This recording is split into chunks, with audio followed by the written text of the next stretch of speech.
Hello guys, मैं हूं Askar and welcome to learn more about another crime story with me. Ramanathapuram, Tamil Nadu. एक शादी होती है 2012 से 2013 के बीच। शादी ये जिंदगी का बहुत बड़ा और इम्पोर्टेंट पड़ाव होता है।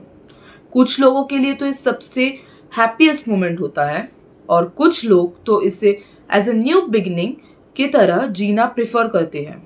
लेकिन क्या हो अगर शादी के पूरे 13 साल बाद एक 31 साल की लड़की अपने ही रूम में खुद की जिंदगी खत्म कर ले, जिसका नाम था रंजीता। किसी को सिर्फ लो डाउरी की वजह से सफर कराया गया। एक बेटी, एक माँ, एक बहन, एक पत्नी को अपनी जान लेने के लिए मजबूर कर दिया गया था। क्या हुआ था उस दिन उस रूम में, जिसकी वजह से एक 31 साल की लड़की को अपनी जान ले लेने के लिए मजबूर कर दिया गया था। So let's learn a little more about Ranjitha's case.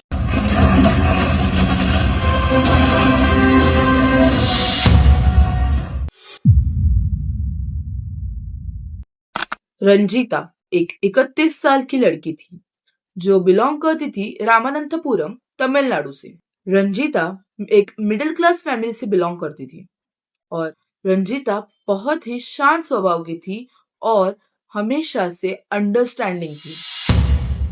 शादी के बाद कुछ दिनों तक सब कुछ ठीक होता है, बट उसके बाद रंजीता के साथ टॉर्चर और हरासमेंट शुरू कर देते हैं।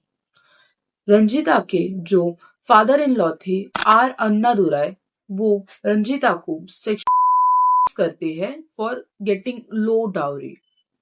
ये यहाँ खत्म नहीं होता। रंजीता की जो मदर इन लॉ थी, ए सुरम्मल, वो रंजीता को मेंटली अब्यूज करती है एंड उसे थ्रेटन करती है कि वो अपना मुंह बंद रखे। Being a woman, how can she even do this to Ranjitha? Now moving forwards toward Ranjitha's husband, A Munneshwaran, वो भी अपने पेरेंट्स के साथ मिलकर रंजीता के ऊपर हरेसमेंट किया करता था। Whenever she asked for a help from her husband, उसका एक ही रिप्लाई रहता था, You got yourself into this just because of low dowry.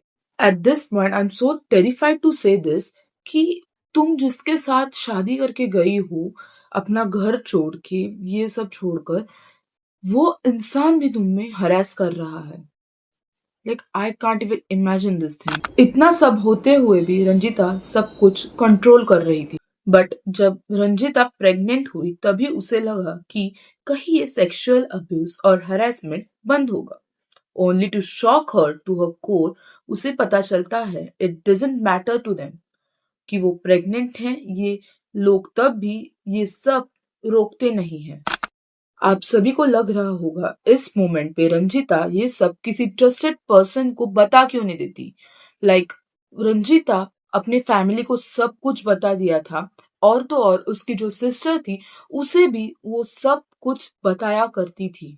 ऐसे नहीं था कि रंजीता की फैमिली ने कुछ एक्शंस लेने की कोशिश नहीं की, बट यहाँ एक और प्रॉब्लम था। रंजीता को अपने परिवार से मिलने पर भी रोक लगाया गया था। रंजीता कभी शादी के बाद अपने मायके नहीं गई थी क्योंकि उसके इन-लॉज का कहना था कि अगर वो अपने मायके को चली गई तो उसके बाद उसे ससुराल में एंट्री नहीं मिलेगी या फिर वो इस घर में नहीं रह सकती है। कोई इंसान किसी इंसान पर इतना टॉर्चर या हरासमेंट कैसे कर सकता है? इसी के बीच रंजीता ने 2 बच्चों को जन्म दिया था and she was going through all of these things. Ranjita इसी होप में जीती रही कि ये एक ना एक दिन बंद हो ही जाएगा, but sadly it didn't. But थक हार के रंजीता ने 22 जुलाई 2025 को खुद को एक रूम में बंद करके खुद के ऊपर केरोसिन छिड़क कर खुद को आग लगा लिया था। उसके चीखने चिल्लाने की आवाज से आसपास में रहने वाले पड़ोसी उसको आकर बचाते हैं और जल्द से जल्द उसे एक नजदीकी गवर्नमेंट हॉस्पिटल में भर्ती कर देते हैं। जिस तक उसका भर्ती कर देते हैं हॉस्पिटल में, वो 70% जल चुकी थी बट वो जिंदा। जब पुलिस इंक्वायरी के लिए हॉस्पिटल पहुंची तभी रंजिता ने ये स्टेटमेंट दिया कि my father in law hugged me and I couldn't take it, that's why I immolated Ranjitha के डेथ के पहले police had recorded her dying declaration, जिसमें रंजिता ने अपने हस्बैंड और उसके इन लॉज को ही रीजन है उसके डेथ के पीछे।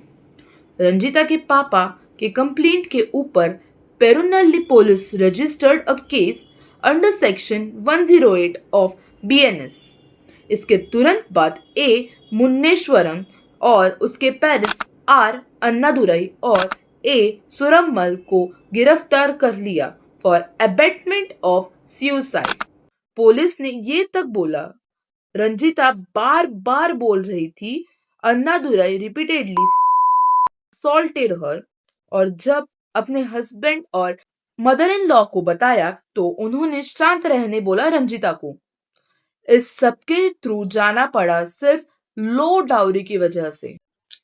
मेरा एक ही क्वेश्चन है इस केस के बाद, एक लड़की शादी करके जब आती है तुम्हारे साथ तो वो अपना घर छोड़कर आती है, अपनी फैमिली पीछे छोड़कर आती है तुम्हारे साथ एक नई जिंदगी गुजारने के लिए, एंड तुम सिर्फ उसे mentally, physically and even abuse करते हो क्योंकि लो डाउरी की वजह से।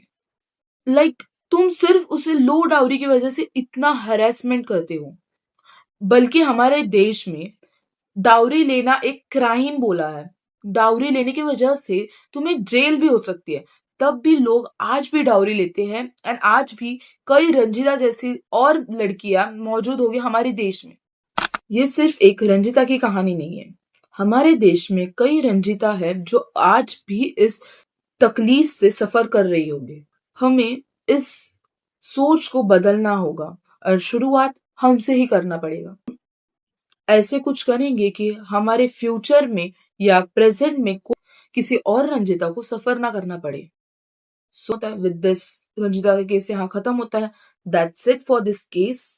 Before you leave I just want to say you कि अगर तुम्हें ट्रू क्राइम डॉक्यूमेंट्रीज देखना पसंद है तो प्लीज डू सब्सक्राइब, बिकॉज मैं यहाँ पे वही बताती हूँ।